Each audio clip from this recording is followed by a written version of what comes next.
രാഹുൽ ഗാന്ധി തിരുവനന്തപുരം വിമാനത്താവളത്തിലേക്ക് എത്തിയിട്ടുണ്ട്. പ്രിയങ്ക ഗാന്ധിയും ഒപ്പമുണ്ട്. ഇവർ രണ്ടുപേരും അല്പസമയത്തുള്ളിൽ വിമാനത്താവളത്തിൽ നിന്ന് പുറത്തേക്ക് വരും. നേരത്തെ ഞാൻ സൂചിപ്പിച്ചതുപോലെ തന്നെ വലിയ ആവേശം തീർക്കുകയാണ് കോൺഗ്രസ് അല്ലെങ്കിൽ UDF ലക്ഷ്യം വെക്കുന്നതിന്റെ ഭാഗമായിട്ടാണ് ദേശീയ നേതാക്കളെ അടക്കം ഈ സെൻട്രൽ സ്റ്റേഡിയത്തിലേക്ക് സത്യപ്രതിജ്ഞ ചടങ്ങ് നടക്കുന്ന സെൻട്രൽ സ്റ്റേഡിയത്തിലേക്ക് എത്തിക്കുന്നത്. അല്പസമയം മുൻപ് നിയുക്ത മുഖ്യമന്ത്രി VD സതീശൻ, മല്ലികാർജ്ജുൻ ഖാർഗെ ഇവർ രണ്ടുപേരും മാത്രം ഒരു വാഹനത്തിൽ കയറി സെൻട്രൽ സ്റ്റേഡിയത്തിലേക്ക് തിരിച്ചിട്ടുണ്ട്. ഇനി മറ്റു വാഹനത്തിൽ രാഹുൽ ഗാന്ധി അടക്കമുള്ളവർ പുറത്തേക്ക് വന്നതിന് ശേഷം മടങ്ങും. KC വേണുഗോപാലും VD സതീശനും ഒരുമിച്ച് വിമാനത്താവളത്തിനകത്തിരിക്കുന്ന ദൃശ്യങ്ങൾ നമ്മൾ കണ്ടിരുന്നു. സ്വാഭാവികമായും കോൺഗ്രസ് പ്രവർത്തകരെ സംബന്ധിച്ച് അവരുടെ മനസ്സിന് വലിയ സന്തോഷം നൽകുന്ന ഒരു കാഴ്ചയായി അത് മാറുകയും ചെയ്യും. കാരണം ഈ മുഖ്യമന്ത്രി തർക്കവുമായി ബന്ധപ്പെട്ട് പല വിധത്തിലുള്ള തർക്കങ്ങൾ ഉണ്ടായെങ്കിലും പിന്നീട് നമ്മൾ കണ്ടതാണ് ഈ നാലാഞ്ചിറയിലെ KC വേണുഗോപാലിന്റെ വീട്ടിലേക്ക് എത്തി VD സതീശൻ അദ്ദേഹവുമായി കൂടിക്കാഴ്ച നടത്തുന്നത്. അതിനുശേഷമുള്ള പ്രധാനപ്പെട്ട നേതാക്കളുടെയൊക്കെ പ്രതികരണം നമ്മൾ കേട്ടതാണ്. അപ്പോൾ ആ രീതിയിലുള്ള ചില ദൃശ്യങ്ങൾ കൂടി ഈ സമയത്ത് കോൺഗ്രസ് പ്രവർത്തകരെ സംബന്ധിച്ച് അല്ലെങ്കിൽ UDF പ്രവർത്തകരെ സംബന്ധിച്ച് വലിയ തരത്തിൽ സന്തോഷം നൽകുന്ന ഒരു കാഴ്ചയായി മാറുകയും ചെയ്യുന്നുണ്ട്. ദേശീയ നേതാക്കൾ ഓരോരുത്തരായി വിമാനത്താവളത്തിന് പുറത്തേക്ക് ഉടൻ വരും. നേരത്തെ ഞാൻ സൂചിപ്പിച്ചതുപോലെ തന്നെ ഛത്തീസ്ഗഡ് മുൻ മുഖ്യമന്ത്രി അടക്കമുള്ള ആളുകൾ ഈ ചടങ്ങിൽ പങ്കെടുക്കാൻ എത്തിയിട്ടുണ്ട്. തെലങ്കാന മുഖ്യമന്ത്രി രേവന്ത് റെഡ്ഡി, അതേപോലെ സിദ്ധരാമയ്യ, DK ശിവകുമാർ അടക്കമുള്ള ആളുകൾ ഈ എയർപോർട്ടിലേക്ക് എത്തിച്ചേർന്നിട്ടുണ്ട്. ഹാഷ്മി, വാർത്തകൾ വിവരം നൽകുമായിരുന്നു. അപ്പോൾ എന്തായാലും ഇങ്ങോട്ടേക്ക് പുറപ്പെട്ട് കഴിഞ്ഞിരിക്കുന്നു. വലിയ തിരക്ക് എന്ന് പറഞ്ഞാൽ ഈ പറയുന്ന സെൻട്രൽ സ്റ്റേഡിയത്തിന്റെ കപ്പാസിറ്റിക്ക് പുറത്തേക്ക് വലിയ തിരക്ക്. നിയന്ത്രിക്കാൻ പോലീസുകാർ നന്നേ ബുദ്ധിമുട്ടുണ്ടെന്ന് തോന്നുന്നു. കാര്യം ഈ സെൻട്രൽ സ്റ്റേഡിയത്തിന്റെ ഗേറ്റുകൾ ഒക്കെ തള്ളി തുറന്ന് പ്രവർത്തകർ വലിയ ആവേശം അവിടെ ഉണ്ട്. ആവേശം നിയന്ത്രിക്കാൻ കഴിയുന്നുണ്ടെന്ന് സംശയമുണ്ട്. കാര്യം ഈ ഗേറ്റിൽ കൂടി വേണം MLA മാർക്കും MP മാർക്കും അകത്തേക്ക് കടക്കാൻ. ഇതാ അവിടെ തിരുവഞ്ചൂർ രാധാകൃഷ്ണൻ രാജ്ഭവനോട് തന്നെ MP. സാറേ നമസ്കാരം. സാറേ തീർച്ചയായിട്ടും തീർച്ചയായിട്ടും തീർച്ചയായിട്ടും തീർച്ചയായിട്ടും തീർച്ചയായിട്ടും അമിതമായ പ്രതീക്ഷ വെച്ചു പുലർത്തുന്നു കേരളത്തിലെ ജനങ്ങൾ ഈ ഗവൺമെന്റിൽ. കാരണം 10 വർഷക്കാലം കേരളം ഭരിച്ച ഗവൺമെന്റ് ഒരു ജനവിരുദ്ധ ഗവൺമെന്റായിരുന്നു.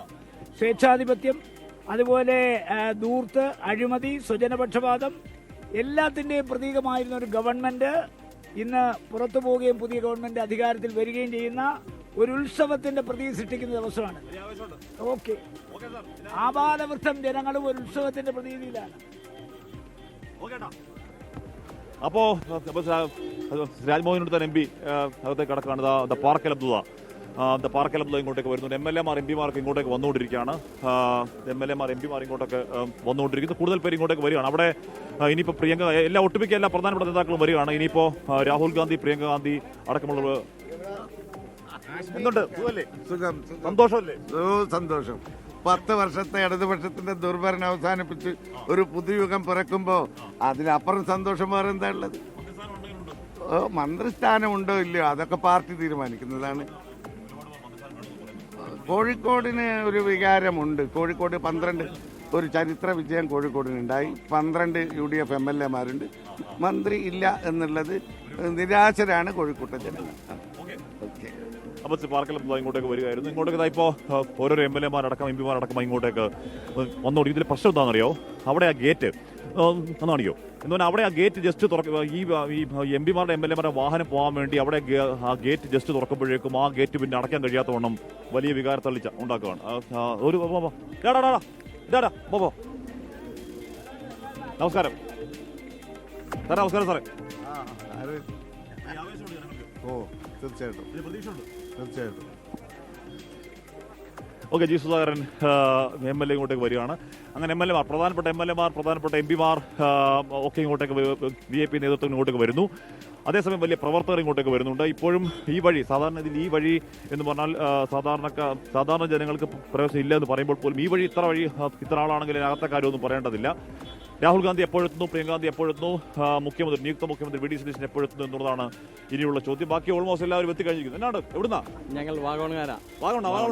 ഇടുക്കിയിലല്ല, വാഗമണുകാരാണ്. വാഗമണി തണുപ്പിതാരെ ചൂടാവും അവിടെ വന്നിട്ട്? തണുപ്പേറിയ ചൂടില്ല, ചൂടേറി തണുപ്പുണ്ട്. തീർച്ചയായിട്ടും അതിന്റെ ഭാഗമാണ് ഞങ്ങൾ വന്നത്. അതെ അതെ. അപ്പൊ നടക്കട്ടെ, തീർച്ചയായിട്ടും മാറ്റിയതാണ് ഞങ്ങള്. ഞങ്ങളുടെ ബാത്തുകൊല്ലാനും മന്ത്രിസ്ഥാനം കിട്ടാത്തതിൽ ഞങ്ങൾക്ക് വളരെയധികം എതിർപ്പുണ്ട്. ചെയ്യാനെന്ന് എല്ലാവർക്കും നിരാശ. പാറയ്ക്ക് കോഴിക്കോട് മന്ത്രിസ്ഥാനമില്ല. അങ്ങനെ എന്തായാലും അതിന്റെ ദുഃഖം തീർക്കാൻ ഞങ്ങൾ ഇവിടെ വന്നേക്കാണ് സന്തോഷത്തിന് വേണ്ടി. ധൈര്യമായിട്ട് ദുഃഖം തീർത്തേക്ക്, ഒരു കുഴപ്പമില്ല. അപ്പോ മഞ്ഞപ്പാറ സലീം ജനകീയതയുടെ ഒരു മഹത്തായ മുഖമാണ് നമുക്ക് കാണാൻ കഴിയുന്നത്. ചരിത്രത്തിന്റെ താളുകളിൽ ഇത് സ്വർണ്ണലിപികൾ. പക്ഷെ ഒന്നുകൂടെ പറയാം, ആഭ്യന്തരവും കൂടെ പിന്നെ നമ്മുടെ ബഹുമാനപ്പെട്ട മുഖ്യമന്ത്രിക്ക് കിട്ടിയിരുന്നതിൽ വളരെ സന്തോഷവാനാണ്. അപ്പൊ നടക്കട്ടെ, അപ്പൊ അതോടെ അറിയോ?